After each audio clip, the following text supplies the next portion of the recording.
Hey everybody, it is Robin Larrabee from GEG South Florida, clearly having a very bad hair day, but good thing I'm not on screen tonight. So it's the humidity. it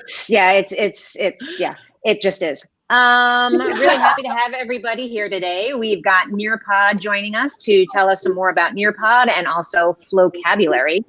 Make sure you stay tuned for our whole presentation, because at the end of our presentation, we may have something very special for you. I'm the captain Wink, of GEG South Florida. I teach high school at Park Vista High School in Lake Worth, Florida. And I'm going to introduce to you Dr. Darth Grader, otherwise known as Eric, my co-leader. Go ahead, Eric. Hi, I'm Dr. Eric Jorgensen. I teach high school English and journalism at Palm Beach Central High School in Wellington, Florida.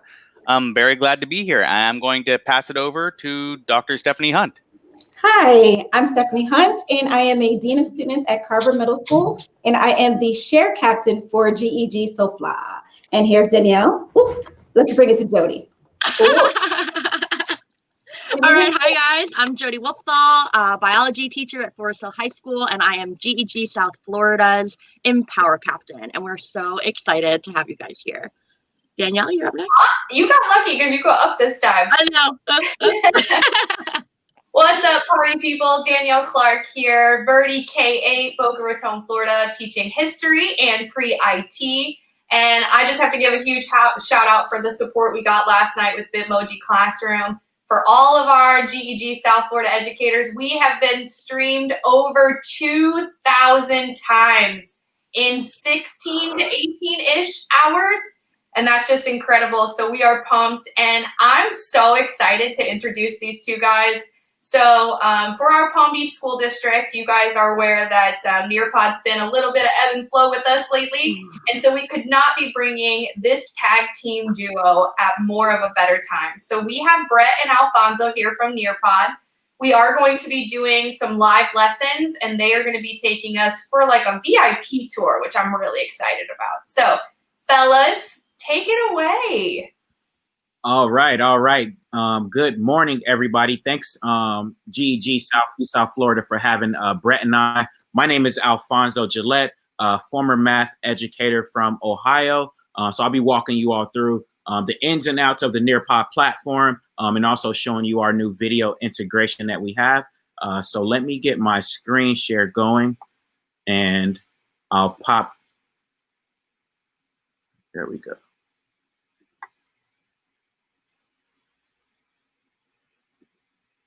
One second.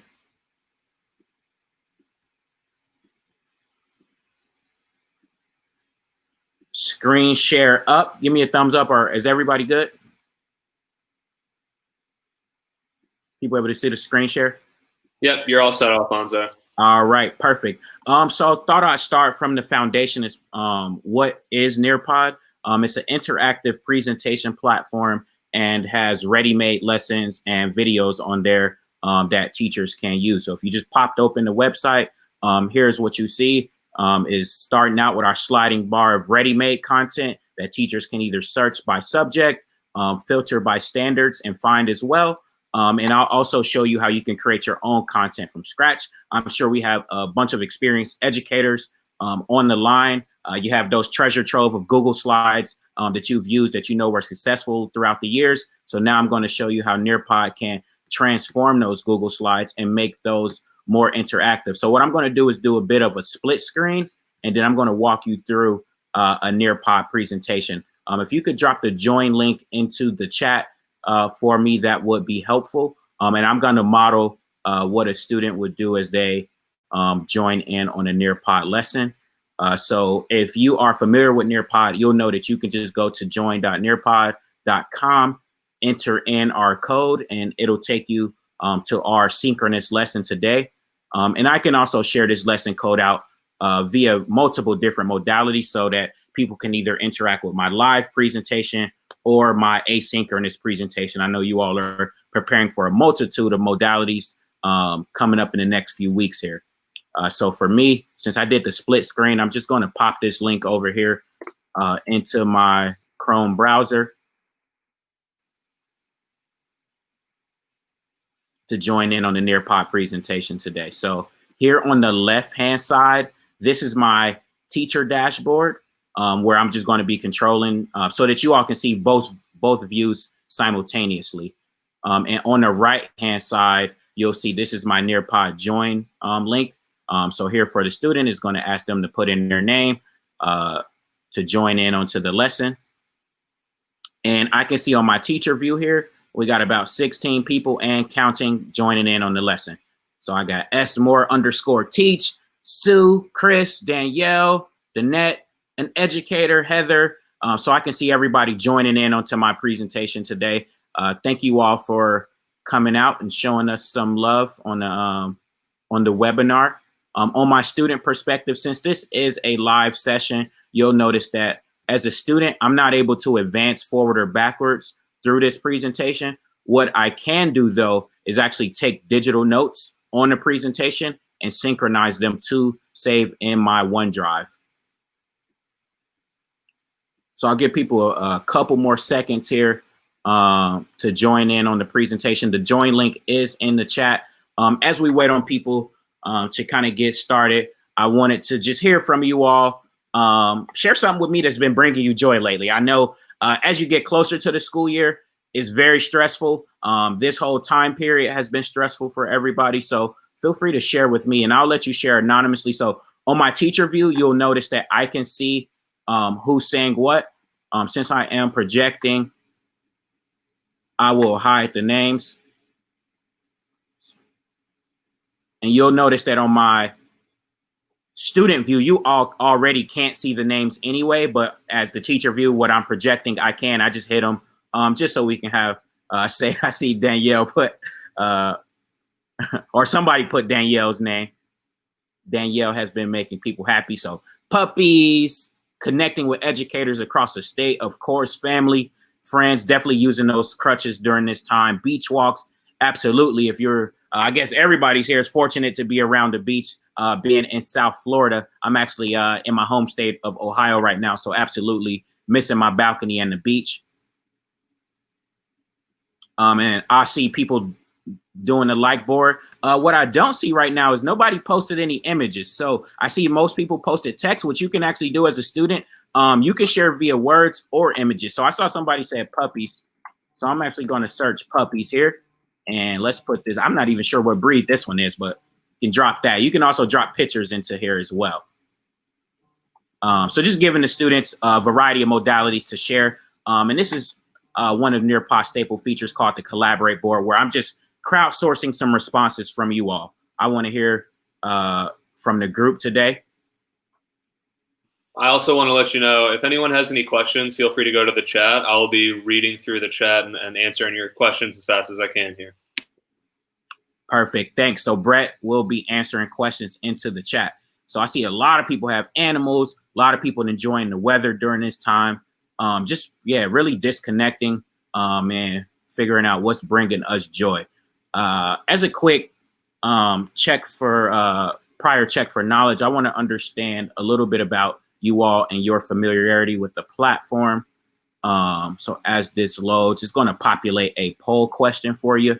You'll have 30 seconds to respond. Just want to hear how familiar you are with these resources so I understand what learning level you're coming to us with today. So on my teacher view, I'll see the responses come in real time from what the student can do. They can look at this nice picture of Homer Simpson as a reference media, just to kind of jog their memory, and then select. So you can see on my screen, I'm seeing the poll results populate in. So looks like everybody is all across the board. 30% has heard of Nearpod, never used it. 7%, what in the world is this stuff? Used one of the resources before. So here I am just getting some of that quick formative data on you all. And I can also share back these poll results and some of the questions that you submit as well. So I'll click share. You'll notice that it will take over your screen and share those individual results back. Well, not on the poll, since it's not individual results, it'll share back the pie chart of the entire class. If it was something like a quiz, it would share it directly with you. So here's what I actually submitted. And then here's the pie chart. So I'm using this just to inform my instruction of maybe how I guide this particular presentation and session today. So I can see that the majority of people heard of Nearpod, never used it. So thank you all for joining. You'll definitely be learning something new today, something you can pick up on. So I'll circle back. Wanted to kind of model a few of Nearpod's interactive components as we kind of set the tone for today. Essentially what Nearpod is something to make your slides more interactive. You can start creating from within Google Slides, creating within the Nearpod slide editor, or utilize some of our pre-made content and search for something that's already made. I'm sure we have a ton of techie people online, so you may already know how to navigate these resources, or you may not just feel like lesson planning that particular day. And, you know, hey, I'm just that type of teacher. I'm going to my co-teacher next door. Hey, did you make? Okay, great. Send me the warm-ups. Link me to the presentation. I'll use that. No need. I'll add in my own formative assessments. That was the type of procrastinating educator I was. So don't be shy if you were in a similar boat, either as you started or progressed throughout. So as I mentioned, you can start within Google Slides, and I'll show you how to use the Google Slides add-on to transition those more stagnant content slides and enhance them with some of Nearpod's formative assessment and multimedia features. And you can use some of our publisher content as well. And we partner with a lot of different content providers to make standards aligned content available to teachers. So here's some of our digital partners. Sure, many of them you might recognize. So PhET, Interactive Math and Science Simulator tool based out of Boulder, Colorado. iCivics, ReadWorks, some great level text for students. So just a few of our partners that we use to produce digital slide and content. A couple of the interactives we'll be walking through today. Some of the formative assessments, a few we actually already did. So we did the Collaborate board, that kind of post-it notes. When I was in the classroom, I might do something like 4 corners, have the students run each corner and share their ideas. And we also did a poll. A few of the multimedia features is being able to embed in 3D objects, interactive graphing calculator, web links, Google Forms, things like that. So those are just a few components today. So what you see I'm doing is using my slider. I can either advance the slide forwards or backward as we present, or maybe I might skip over a few slides and just drag and drop to present what it was that I wanted to present from your screen today. So one of the newest features that we actually just launched last Monday, is an interactive video feature where you can now embed formative assessments right into either a YouTube video or some of our proprietary videos on the Nearpod platform. Right now it's in version 1. So we'll definitely be taking the feedback from educators like yourselves on how we can continue to make this more of a value add and improve on the product. So right now teachers can add in multiple choice questions as well as open-ended questions into videos to make that experience a little less passive. Before we dive into some core academic lessons, so I can kind of help give you all that perspective for how Nearpod can connect to you as educators. I know we have a diverse set of people on here as far as grade levels, content areas, levels of expertise and comfortability with technology. Wanted to let you know how Nearpod does integrate with some of the Google tools that you all use. And as I model, I'll definitely be able to address some other specific questions that you have. So on the login side, I know Danielle and the Palm Beach educators use Google SSO via something like Clever a lot. So just using that one click to be able to log in. We do have a Google Slides add-on just to be able to take what you've already had, embed in those interactives that Nearpod has, and now you have a presentation ready to go into a couple seconds. Being able to assign either asynchronous or synchronous lessons right through Google Classroom, embed in YouTube videos, as well as uploading resources directly from the drive. And what I mentioned earlier, where on your student screen, you can synchronize notes to a Google Drive folder. So that's just a little bit of information about some of our integrations with the G Suite that you all are using currently. I know this presentation will be more focused on Nearpod, but there will definitely hit some aspects of Flocabulary too. For those of you who aren't familiar, Flocabulary is a standards-based hip hop video content tool that leverages that music genre to teach some of the different content and subjects across the area. One of the largest gaps that we see being filled is that literacy gap. So from my personal experience as a math educator teaching 7th grade math, I had students, they could rip through worksheets numerically up and down a page. As soon as it was time to put that into word form, they struggled with words like circumference, diameter, numerator, denominator, where I knew they could solve those same problems, but they were missing that key gap. So that's what Flocabulary does, is help that teacher front load that content in an engaging way. And then there's a lesson sequence that goes along with it to teach those different tier 2 and tier 3 vocabulary terms that could trip a student up across the different content areas as we try and move them more towards mastery. So let's dive right into a lesson experience. I don't typically do this, but what I did today was actually mash a bunch of different content areas into one lesson. Typically, I stick with just one content area, but I know Danielle mentioned that you are a vast variety of grade levels, expertise. So I'm not going to cover every single grade area, subject area, but I really want to walk through a couple different scenarios in hopes that that will show you how you can utilize Nearpod for your own use. And with you all being the creatives and technology users that you are, I'm sure there'll be many different things that you'll pick up that you can run with, app smash, and make it essentially work for you. I think that's a fundamental component of what educators do. You take what you're given, you make it work.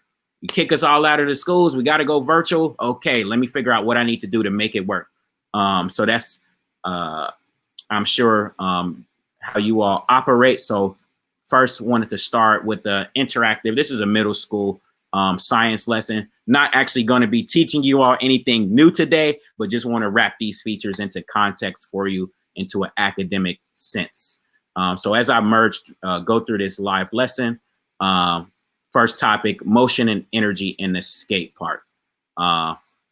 So if you I pulled this right from the Nearpod lesson library. When you pulled lessons from the Nearpod lesson library, it'll give you some background information as far as how to actually teach that lesson, what it's about. So here's some slides you can actually click through as well on your student perspective just to read.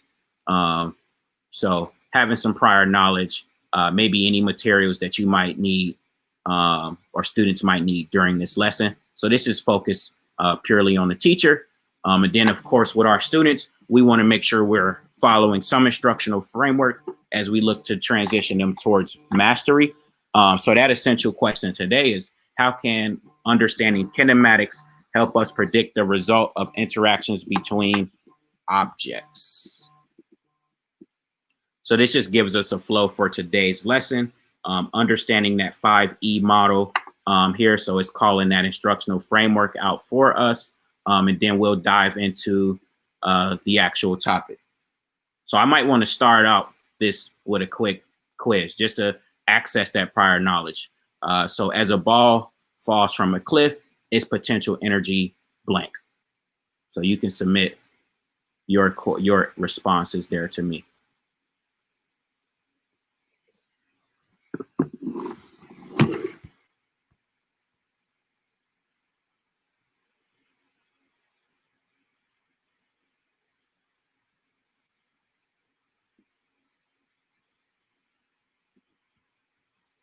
So I unhid names so I can see. Sorry if I call people out, if you feel a little embarrassed. I needed to make it a little, I wanted to make it less anonymous, but I can see this particular student got the question wrong. This student got it right. So just wanted to be able to show you what I'm seeing is that live feedback on my teacher end. And I can share back those responses with you, much like how I did the poll. So this could have been a 5-question multiple choice quiz, whatever it was that I might have wanted to do. And when I click share, you'll see the pie chart of student responses and your unique, how you performed. So now you have that feedback like, oh, dang, I thought I knew. Maybe what do I need to change about, what my understanding is, but also myself as a teacher. I can see these percentages and understand like, okay, maybe I'm moving a little too fast.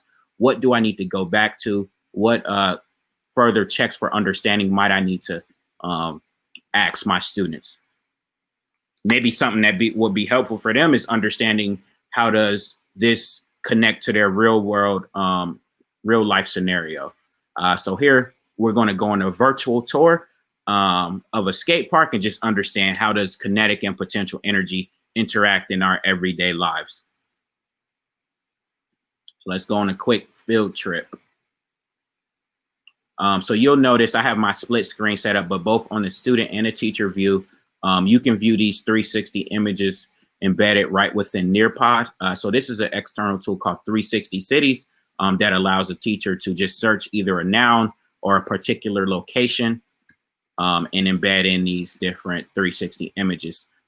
Pro tip, you can also create your own virtual images, 360 images, using something called Google Street View. It's pretty easy. You can download the app right on your phone, take multiple images, and you can actually embed web links into Nearpod. This here is 360 images. So now I would use this just to ask some specific guiding questions to my students to understand and connect this real world concept that they might understand to some other vocabulary that I'm introducing that they may not understand quite yet. So maybe I was a history teacher and I wanted to take my students to Egypt, or we were reading a story in our first grade reading group about the forest. So let's take a virtual tour to the forest. So that's how those virtual reality images might be introduced there. A huge component of what the theme of today will be introducing some multimedia and then jumping right into some type of assessment activity so that we can participate and understand where our students are as far as their learning. We're doing this here live, so I would get these results here live. If I assigned this as something like a homework assignment, I would then get that in a similar way. So here, no need to get the question right. Feel free to type in any gibberish you like and click submit, or feel free to upload some audio recording if you prefer to, if you're a more auditory learner.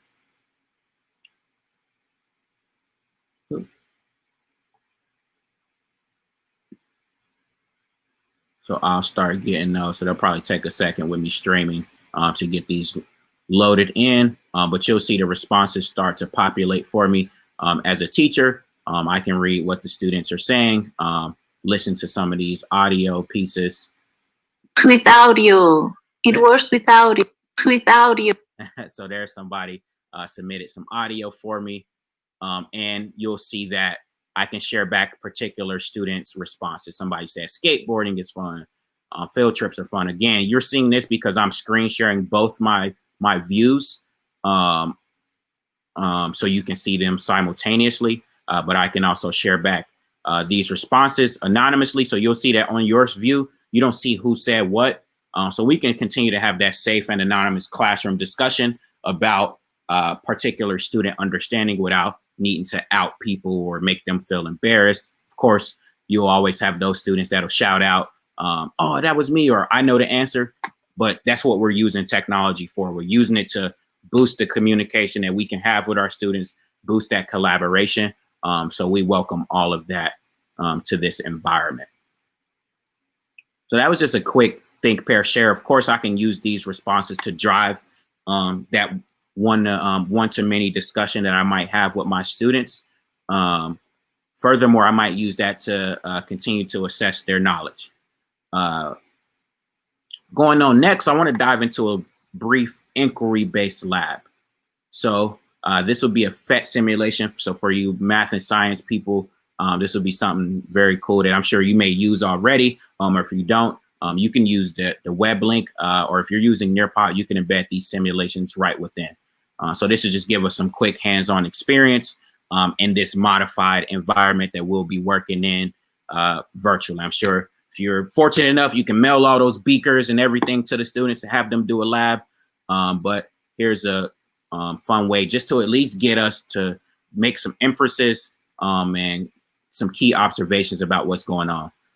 So the funny part about this is when I often show it, people think it's something stagnant, but what you'll see that I'm doing on my teacher screen, I can start manipulating it. So I want you to start manipulating those variables from your screen too.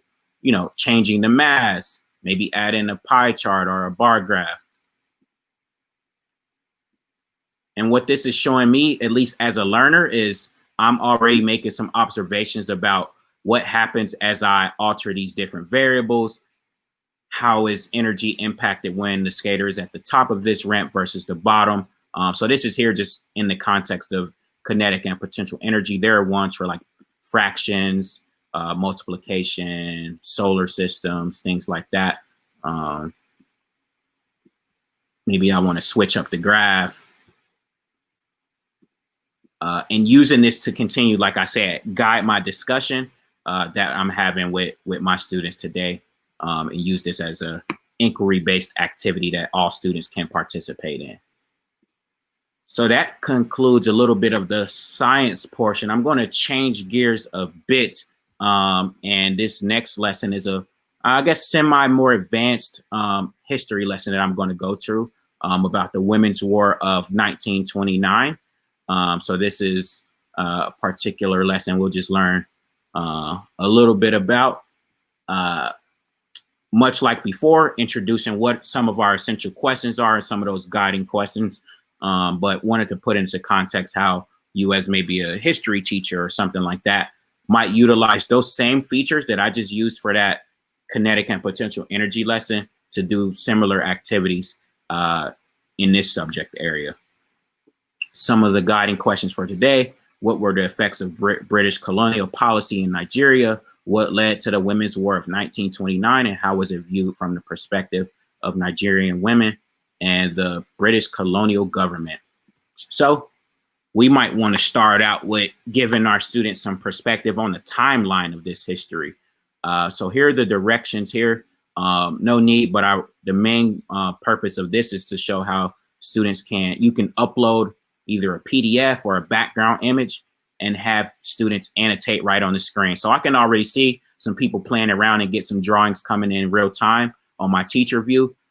As a student, what I would be guided to do is select a text tool and fill in whatever it was. So I can annotate right on this screen.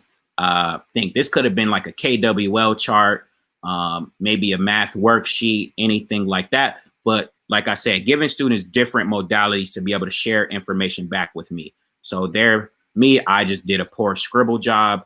Maybe I would have an activity that students would actually be label the parts of the body, label the plant, the parts of the plant or the solar system. So here I am using this text box to actually type something in. So whether it's annotating or drawing, being able to support different modalities. And you can also post images on here using Google Safe Search. So I can see I got some responses coming in. So I'll pull some of these up. As a teacher, I can look at these in real time, see what my students submitted.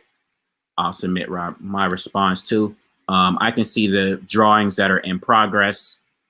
I can see the submitted responses. And much like before, where I can share results to the class so that we can have a guided discussion about how to either improve this response or understand what language was this person writing in. Sorry to joke on you a bit, but I can share that result out.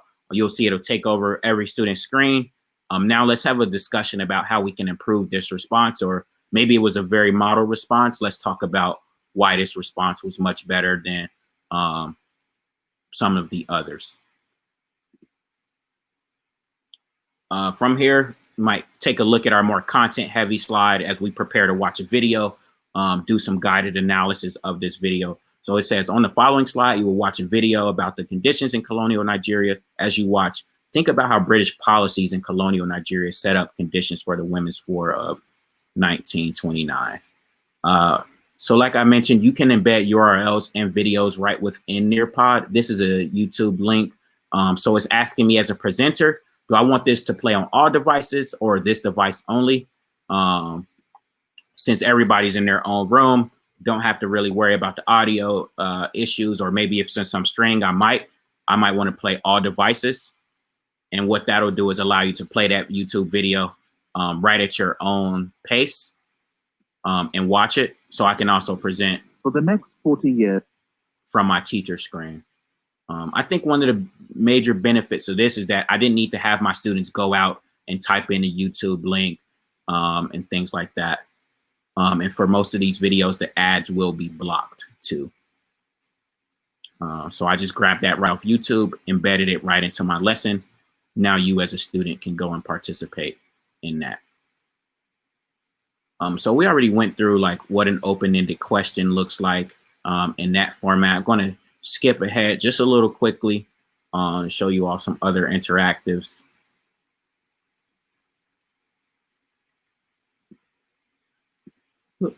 So this was a website that I did embed in here. Let me progress forward, see if I can. Oh, I just needed a second. There we go. Let me be patient. So this was a web page that I embedded right in Nearpod as a URL link. So just showing you how you can take students to specific links and keep it right in front of them and controlled to reduce that multi-tab teaching. So if we're in a more, upper level course, we might be really diving into some text analysis and reading evaluating some primary, secondary sources. So here I would evaluate this source here, have a reading, and then we might go into some conversation or text about that. So shifting gears again, I'm going to slow it down a bit and go into a Nearpod EL lesson just to show how you can also utilize these features to scaffold for your students. If you are a Palm Beach County ESOL teacher, this ELL content is something that you will have populated. So Palm Beach schools did buy Nearpod accounts for all of their ESOL teachers out of the multicultural department. So you will have an upgraded Nearpod license if you are an ESOL teacher in Palm Beach County. So let's dive into how these lessons are more scaffolded. This is Microsoft Sway. I guess we're not doing the Microsoft stuff today, but it is a cool interactive website so you can layer in content. This is just for the teacher to understand how they might utilize this lesson that they would have pulled from the Nearpod lesson library. And for these scaffolded lessons, there's some audio built over into the slides. Learning objectives. So as a student is either learning a new language, still trying to master the content, being able to add in some of those different supports can be very helpful. So the lesson sequence will follow much like how it did before, where we have, as an educator, you will have the flow for today, maybe that essential question, however you want, utilizing Nearpod's different features to engage that student. But I really wanted to bring you all to this virtual reality lesson because this one is made with another third-party tool called ThingLink. And so the 360 image is actually clickable. So I'll give you all some time on your student device to play around with that as I model. Brett, if you want to share any particular questions that people are having in the chat that you weren't able to answer, I just want to keep them top of mind. Yeah, absolutely. We've been good with most of them. I've been covering them. We did have one question. Is there closed caption for if a teacher goes in and records a lesson, do they have the ability, if a student has a hearing difficulty, to closed caption? Oh, okay. Gotcha. So not directly through the Nearpod tool, but I'll show you a feature called Microsoft Immersive Reader that can be overlaid onto Google Slides as well as into Nearpod created activities. So good question. So I'm just walking through this here virtual reality experience. This is a scaffolded lesson for a student learning, an English language learning student to familiarize themselves with some a region that they might be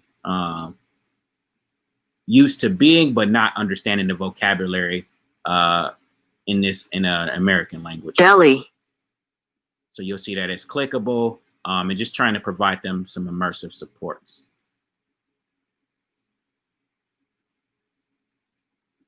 Then I might go into another activity as well. So what Brett asked, I think the question came from the group, was something about closed captioning. So if you see some of these more text-based things, if I created my lesson in Google Slides or in Nearpod, I can use what's called Microsoft Immersive Reader. So on your student view, there'll be this little blue button. And what a student can do is actually click that. Let me expand the student view for a second. And this can actually have the text translated for them. So you see my translator is set up for Spanish right now. And this play button at the bottom, I can change my text preferences, but it'll have it read aloud. Store. Draw at least one of the following vocabulary words. Produce, Delhi, register. And the student can select the different text preferences that they might have needed to support them, whether making the words larger or smaller, but also having it read to them.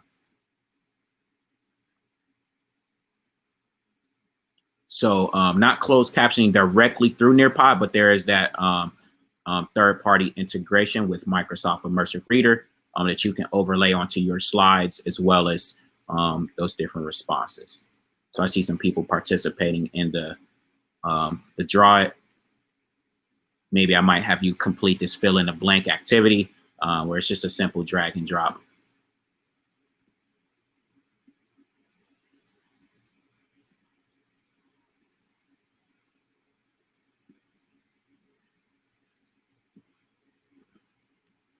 All right, here's my favorite part. I'm a little biased, so that's why I actually moved the math part to the end. Like I said, I was a former middle school math educator, so let's dive into a little bit of slope. I know some of you on the line were interested in learning more about vocabulary. I'm actually going to play a vocabulary video for you all so you understand what it looks like.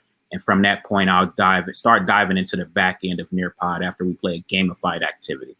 So I might not know where your learning level is as we enter the classroom, but I might want to front load some content, some vocabulary for you all. We know video is a great way to do that. So let's watch this vocabulary video for a couple minutes, engage ourselves into the topic about linear equations, lines, things like that. I can go on forever. I am the shortest distance between 2 points. And I can relate to X and Y. Who am I? I'm not lying, I'm a line. You don't need to ask me. I never curve when these nerds try to graph me. Pick a point anywhere where I lie. You find the value for X and find the value for Y. Then slide. Go for a ride, a new value for X, a new value for Y. Check how my Y gets negative and my X gets negative. I'm the best who ever lived. On the graph, there's 2 lines across, and I only cross each once. No, not often. They ask, what's your Y-intercept? That's where I cross the Y-axis, taken from a vet. They ask, what's your X-intercept? That's why I cross the X-axis. Better get a step and line up. You know we make it pop. Lines off forever, cause we never ever stop. Come on, with Y equals MX plus B. B is the Y-intercept, you'll see.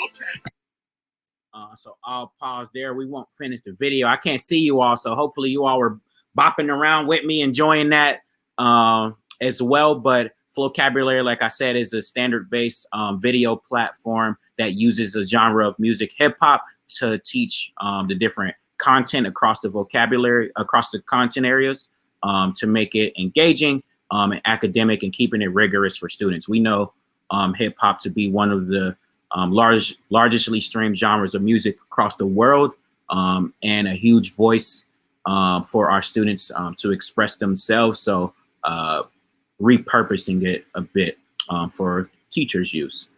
So as I dive into this pre-made lesson, same flow as before, our essential question. Maybe we do an open-ended question here to kind of understand and dive into the topic. want to give some context before we go into explore a Desmos graphing calculator that my students would need as they dive into this inquiry-based activity to understand how variables change the slope.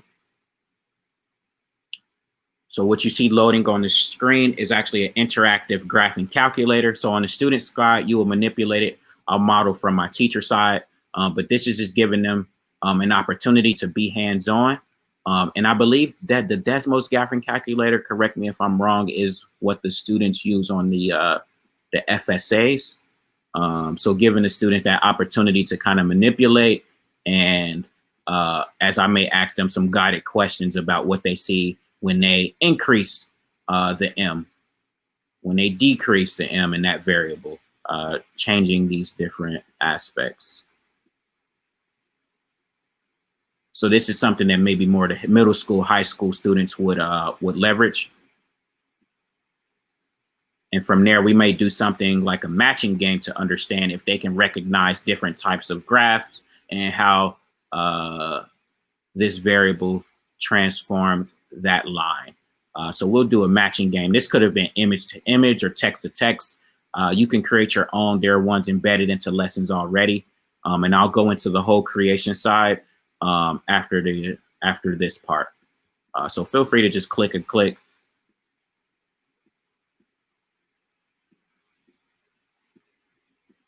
And then the results will start to populate for me as a teacher. So I can already see some people crushing it, 4 out of 4s, some 1 out of 4s. People progressing along. I can assume I got some math educators on the line, absolutely. But remember, I can take this same feature and use it as a standalone activity. Maybe my students need to remember some dates, historical figures, match up the image with the letter of the sound that it makes. A variety of ways you can use image to image or text to text to assess that student's knowledge. I see I got some rock stars on here, a bunch of 4 out of 4s on that matching pairs activity.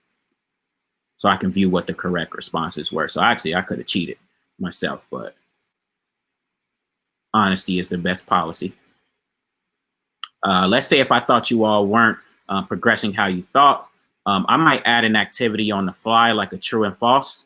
And just quickly ask you, does the M increase or decrease the slope of a line? And I can push that out to you live with a few other activities live in the moment.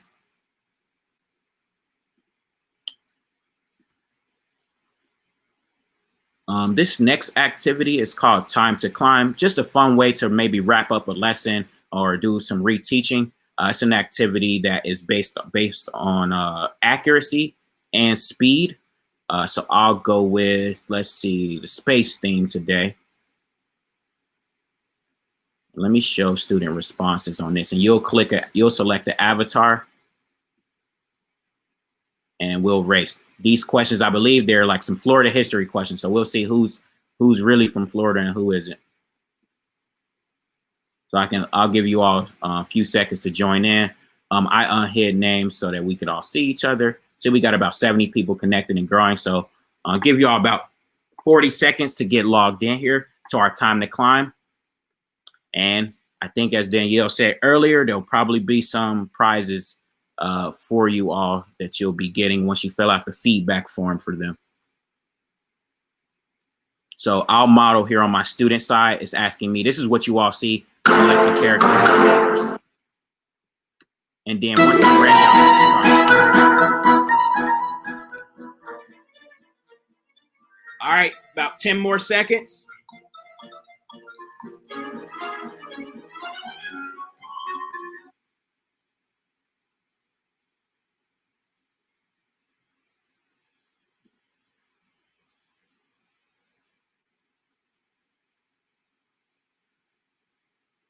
There we go.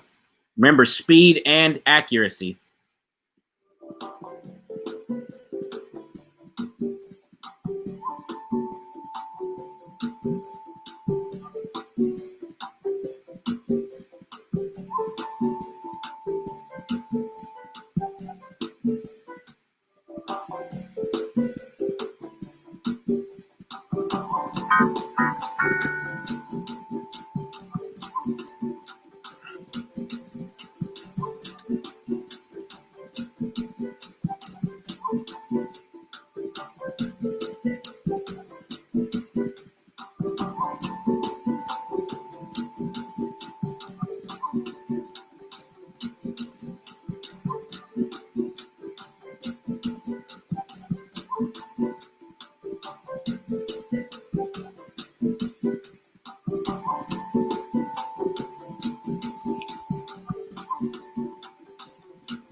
All right, let's see if Heather can maintain the lead.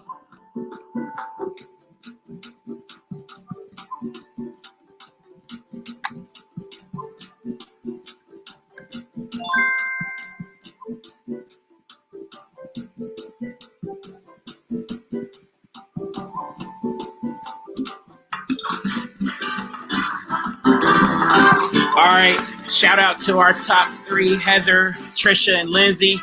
Show them some love into the comment section, into the chat. Those are our Florida history OGs. But a great way, you'll see that the responses could have been text-based, image-based. A great way to do some review. So I'm going to wrap up that part of this lesson. Leave this form up for you all if you want to learn more about Nearpod. And I'm actually going to pop into the back end of Nearpod. Not looking like it's connecting right now. I tried to embed a Google form. Let me refresh real quick. I think they might have added it into the chat for you all too. So no worries. But it's a Google form. I'm going to actually pop into the back end of Nearpod, show you how you can create those different lessons or find things that are ready made. So that concludes me at least controlling from a live paste the version of the lesson. Now I'm going to dive into the back end of Nearpod and show you how you can create using the Google Slides add-on, check the reports based off how students performed, and things like that. So I might start trying to find a lesson using these filters or type in a specific topic that I'm trying to teach. Let's say if I thought this was good, let me preview this lesson. Thought it was ready to go. I might add it into my library after I've previewed it and seen what it's about to then edit it. Or launch it and link it into my Google Classroom or LMS like Canvas or Schoology. If I was ready to launch that lesson, I might click live. Live is what I did where it's synchronous and I control the pace. Student pace would look exactly the same, except that the student would be going through those modules on their own.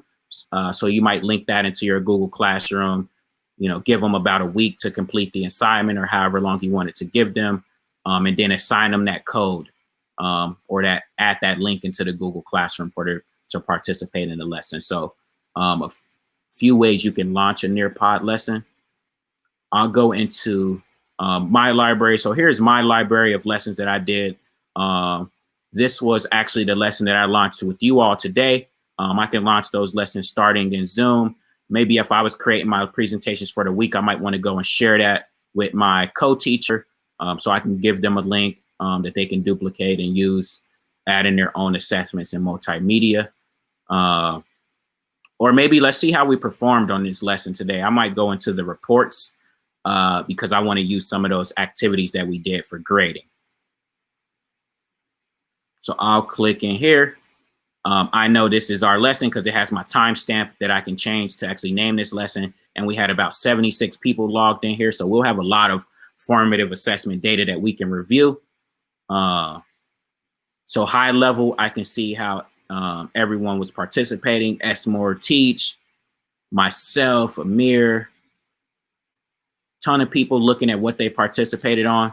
But maybe I wasn't grading everything. I may wanted to just go and look at how people performed on specific either questions or aspects of Nearpod. So let's say if I wanted to go to review a particular student item type, I might go into that drawing and say like, okay, let's see how Charles did on that drawing. Fantastic. Okay, Charles did a great job on that assignment. Maybe I would give these a specific point value to put in my grade book. Or maybe these were just as part of the interactivity of the lesson to keep the students engaged at this particular time. So here I am just viewing my report. I can go back and look at that collaborate board to see what you all shared about what's bringing you joy. Look at those time to climb. They're great. Those fill in the blanks. So I can see Danette got, or Danetti got 3 out of 3. So that's what my reports would look like for this particular lesson after I've launched it. Let's go into the creation phase. So you'll see that there are a few things you can create right within Nearpod. You can create via Nearpod's editor tool right within Google Slides. So I'm going to pop open a Google Slides that I was working on and show you what that looks like. So I'm sure many of you on the line being Google educators, or if this is what you aspire to be, soon you'll be learning how to add your third-party integrations right into Nearpod. So you will go to add-on into your Google Slides. If you don't have an add-on, you can click Get Add-ons and open it up.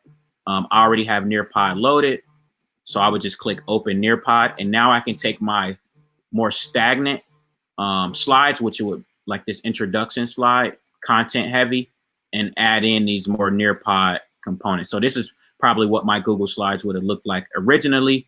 Of course, I didn't make any nice themes or fonts, but now what I'm using Nearpod add-on to do is add in these different interactives that we have participated in today.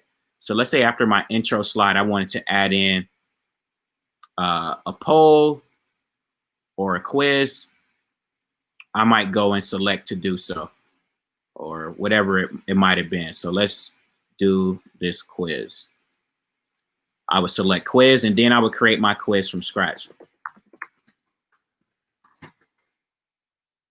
Then I would type in my choices. What were the right answers? Add more responses here.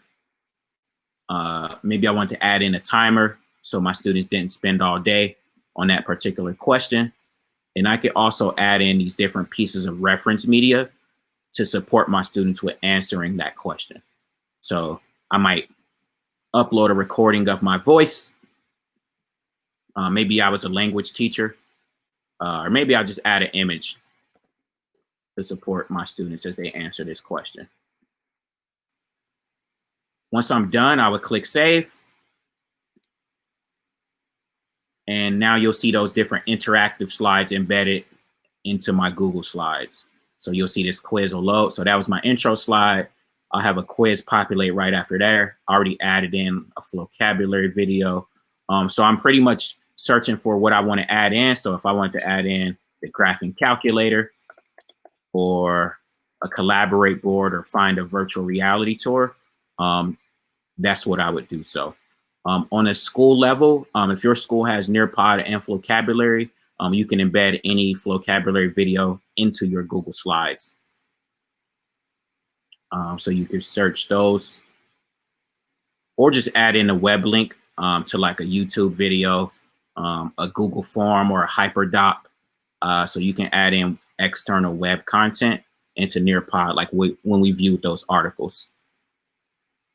So I might just copy and paste that URL right in there, and it will pull up on the student's view.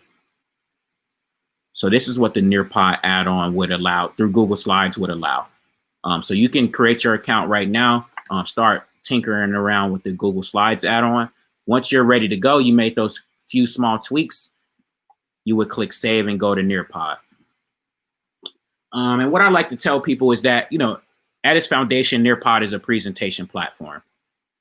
So that lesson can be as robust or as moderate as you want it to be. Maybe you only did a virtual tour and a quick quiz and we were done today. Or maybe you did like what I just did, a whole 45-minute to an hour-long presentation with you live. depending on how you feel like instructing and when you feel like this tool needs to be pulled out of that toolbox that you have.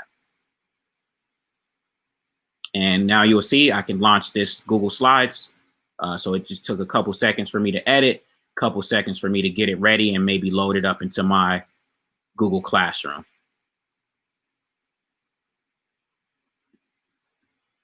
And you'll see these Nearpod, the Google Slides edited slides. You can use the immersive reader on there so that students can have that text read to them or translated. So that's one of the benefits of using the Google Slides add-on as well for that person that asked about closed captioning. Brett, I'll pause there for some more common themed questions from the chat.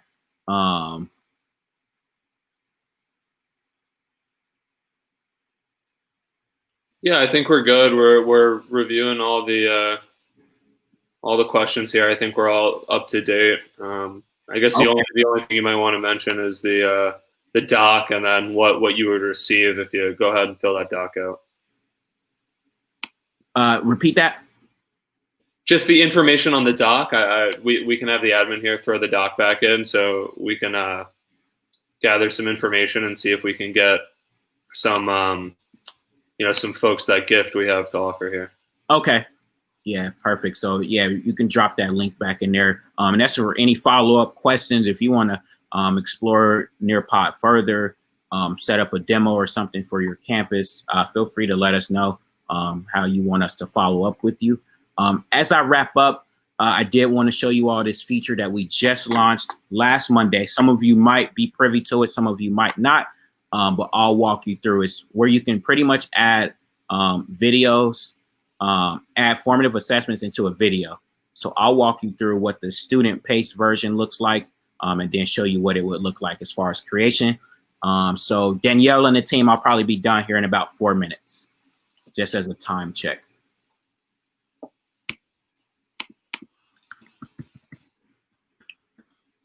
So this was a video that I pulled from the Nearpod lesson library. I didn't create it myself. It's about plate tectonics.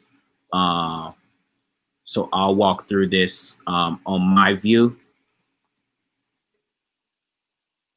Let me see. Actually, I'll put this into the chat link if anybody wants to join it.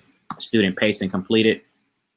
There you go. I put the link into the private chat for Danielle and the team to share with you all. But I'll pretty much just model as a student. I'll join this lesson and I'll be able to watch this video. And at certain points, these blue dots will be interactive questions that I need to answer. Right now, like I said, we just released it Monday, so it is in V1, still taking feedback. You can answer multiple choice and open-ended questions. So this lesson here is about plate tectonics. Just trying to make video less of a passive experience. Imagine you're a paleontologist. You just found a Mesosaurus fossil in South Africa. That's a reptile known to have lived 280 million years ago in Brazil. And it couldn't swim in the ocean. How could this species also have lived here? So you'll see, watch that video for a few seconds, and then a multiple choice question popped up. I was passively consuming, so hopefully I get this one right. Oh, great guess. Continue playing. Plate tectonics. And then another question might pop up. So this would be an open-ended question. And then I would submit my response there. So that's what it would look like on the student view. You can also just do this front of class and present your screen and use them as a way to encourage discussion. Or in that synchronous mode, you can also embed them in the middle of your Nearpod slides presentation too. So you can transition from slides to the video, or have that as a standalone activity, however you saw fit. Like I said, it's a presentation, pretty dynamic presentation tool. I'll show you what that experience looks like if you were just creating on your own. So here I am choosing what is it that I'm trying to do today. I might select video. I can search through either Nearpod's proprietary videos and see what's available. Same way I can find full-length lessons that I can teach, or upload a video from my drive or my desktop. or let's just strip one from YouTube. Let's see. I'll type in basketball. See, Damian Lillard. Okay, 42 points last night. Maybe I'm a head coach of a basketball team and we need to break down this film. How do we stop Damian Lillard in the playoffs? So now I would just embed that video and drag at what point do I want to add in a question. So let's say at a minute, I want to add in an activity, and then I would choose what type of question I want to add.